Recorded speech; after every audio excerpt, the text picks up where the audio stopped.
Hello classmates in Emergency 135. Thank you for finding your way over here. I'm Dan Leslie. Um, just going to take a little bit to go over the depiction that I made for Edmonds Community College were there to be an explosion around the south end of campus. Um, the picture on the cover of my PowerPoint here has nothing really to do with that. Those are just circumpolar stars, which I think look cool. So this here is the first phase of the mapping project, just mapping some locations around Edmonds Community College. Um, you can see that the buildings Seaview, Gymnasium, Briar Hall, and Woodway Hall, they're all highlighted, and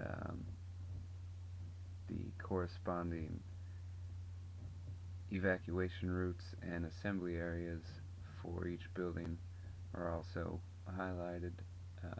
Went ahead and did as the instructions requested and assigned colors to the routes and assembly areas. If you look to the west and north a little bit, you'll see that I highlighted a fire station, which is on what is that street? 196, I believe. Um, and then just across the street from the school, you'll see a house is highlighted for having a CERT certified individual living there. That person is not actually CERT certified. That's just happens to be where my sister lives, so I thought I'd flag that. Um, we also have the weather icon here, which suggests to me that the wind on this day was blowing from the south. Here we got the same screen blown up and focused in a little more on the college. One may note that I've done a few things here on the map to suit my liking a little bit. I took a lot of the logos and started shrinking them down to what they call Lilliputian. I don't know what that word means. I like it though.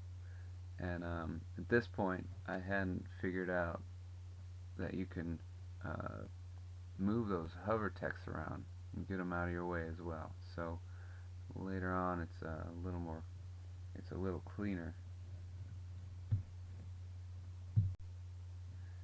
This here is the campus map that we used, and I wanted to just quickly refer back to it.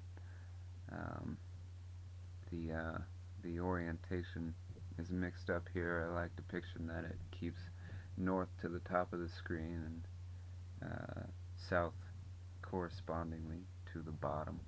196th Street is off to the right here though, but I just wanted to confirm that I used up towards the top here, um, which is actually facing west. We have Woodway Hall, which actually I think on this particular map says Wood Day, but I also went over to the north here and utilized the Seaview Gymnasium, and then over to Briar Hall, which on the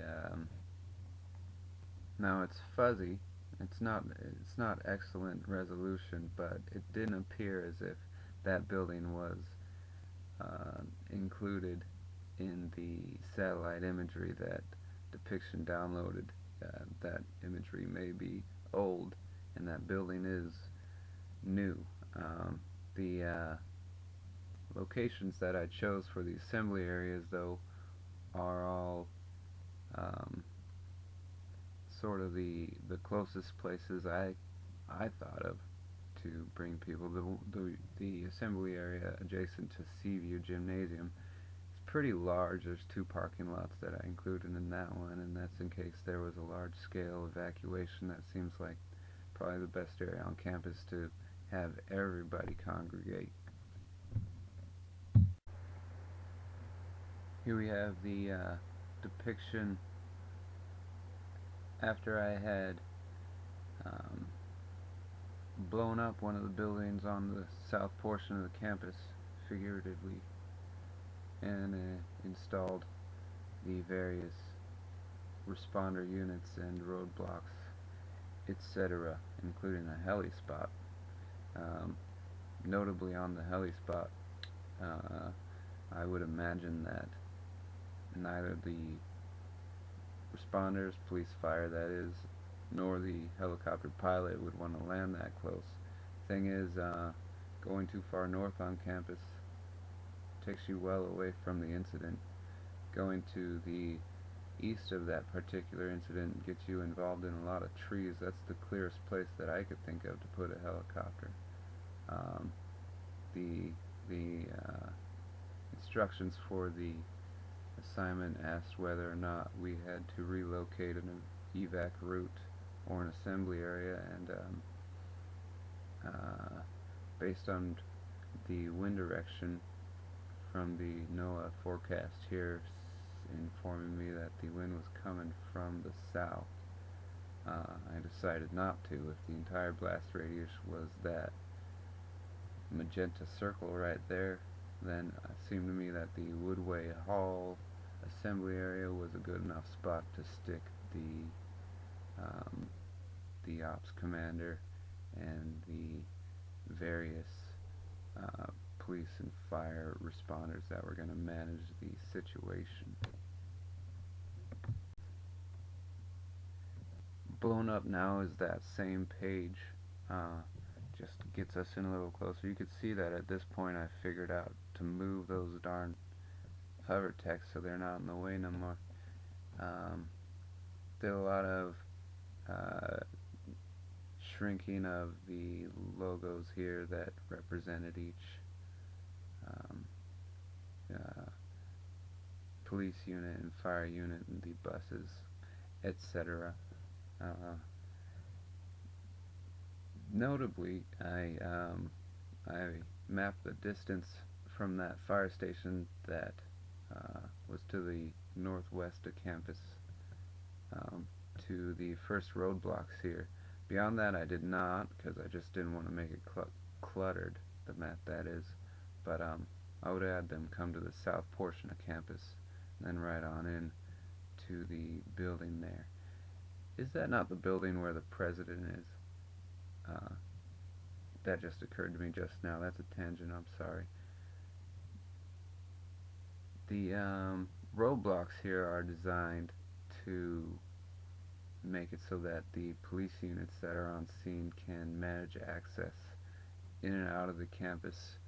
I only say out because there happens to be some buses on the roundabout there, and they'll probably want to leave. If I was them, I would. But then you got the roads to the north and the south on the campus, and those are blocked off for access. I had to actually add a seventh copper and put him on that road, which is in the middle where the buses make their egress, because I didn't want any snoopy folks coming up there. I didn't actually realize there was a road right there, though.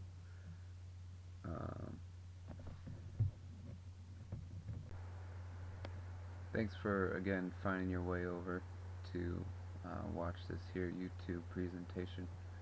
Have a fine evening and enjoy the little bit of summer that's left over.